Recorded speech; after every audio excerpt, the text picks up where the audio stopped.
Hi అండి, welcome back to my channel. ఈరోజు మనం వీడియోలో వ్యాలంటైన్స్ డే గురించి చూద్దాం. ఈ రోజే చాలా మంది ఎందుకు లవ్ ప్రపోజ్ చేసుకుంటారు? Feb 14th వ్యాలంటైన్స్ డేగా ఎందుకు జరుపుకుంటారు? దీని వెనుకున్న ఆసక్తికర రహస్యాలని ఈ వీడియోలో మనం చూద్దాం. ఈ కథ క్రీస్తు శకం 270వ సంవత్సరంలో రోమ్ దేశంలో ప్రారంభమైంది. అప్పుడు రోమ్ దేశంలో జీవించిన వ్యాలంటైన్ అనే ప్రవక్త ప్రేమికుల రోజు పుట్టడానికి ఆద్యుడు. ఆయన యువతకు ప్రేమ సందేశాలు ఇవ్వటం, దేన్నైనా మనం ప్రేమతో సాధించగలమని చెప్పి వారి మనసుల్ని మార్చటం, అలాగే వారికి ప్రేమ వివాహాలను ప్రోత్సహించడం చేసేవాడు. అంతేకాదండి, ప్రేమలో మునిగిన వారికి దగ్గరుండి వివాహం కూడా జరిపించేవాడంట. ఇదిలా ఉండగా అప్పుడు రోమ్ నగరాన్ని పరిపాలిస్తున్న క్లాడియస్ అనే రాజు అప్పటికే పెళ్లిళ్లపై నిషేధం విధించారట. అతి క్రూరమైన ఆ రాజుకు పెళ్లిళ్లంటే అస్సలు ఇష్టం ఉండేది కాదంట. ఎవరన్నా రాజు ఎదుట పెళ్లి అని పేరెత్తితే కనికరం లేకుండా కఠినమైన శిక్షలు వేసేవాడట. తాను పెళ్లిళ్లపై నిషేధం విధించినప్పటికీ తన రాజ్యంలో పెళ్లిళ్లు ఎలా పెరుగుతున్నాయని, సామాన్య ప్రజలతో పాటు సైన్యాధికారులు కూడా ఎలా ప్రేమ వివాహాలు చేసుకుంటున్నారో తెలుసుకోవాలని క్లాడియస్ రాజు విచారణ చేయగా వ్యాలంటైన్ ప్రేమ సందేశాల గురించి తెలిసిందంట.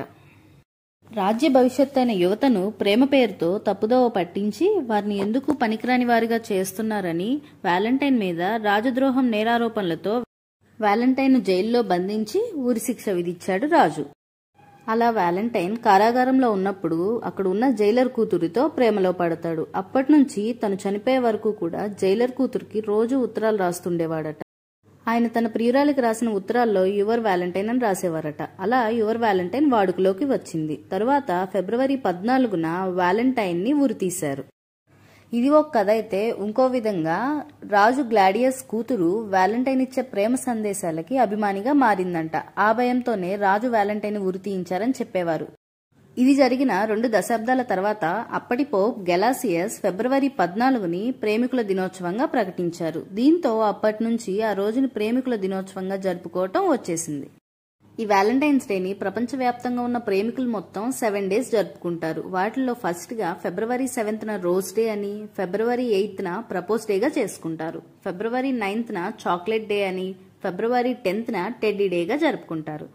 అలాగే ఫిబ్రవరి 11న ప్రపోజ్ డే అని, ఫిబ్రవరి 12న హగ్ డే అని, ఫిబ్రవరి 13న కిస్ డేగా జరుపుకుంటారు. ఫైనల్ గా ఫిబ్రవరి 14న ప్రపంచం మొత్తం వ్యాలంటైన్స్ డేగా జరుపుకుంటారు. కొన్ని దేశాలు వ్యాలంటైన్స్ డేని విచిత్రంగా కూడా జరుపుకుంటాయి. జర్మనీలో పంది బొమ్మ ఉన్న గ్రీటింగ్ కార్డును ఇచ్చిపుచ్చుకోవటం శుభసూచకంగా భావిస్తారు. ఆ రోజు జర్మనీలో ఆ పంది బొమ్మకు మంచి డిమాండ్ ఉంటుందంట. తరువాత అర్జెంటీనాలో ఇక్కడకు భిన్నంగా జూలై 13 నుంచి 20వ తేదీ వరకు వ్యాలంటైన్ వీక్ గా చేసుకుంటారు. తరువాత కొరియాలో ఏప్రిల్ 14న వైట్ డేగా భావిస్తూ ప్రేమికుల దినోత్సవాన్ని ఉత్సాహంగా జరుపుకుంటారు. ఇదండి వ్యాలంటైన్స్ డే స్టోరీ. మీకు కనుక ఈ వీడియో నచ్చితే ప్లీజ్ లైక్ చేసి సబ్స్క్రైబ్ చేసుకోండి. Bye bye.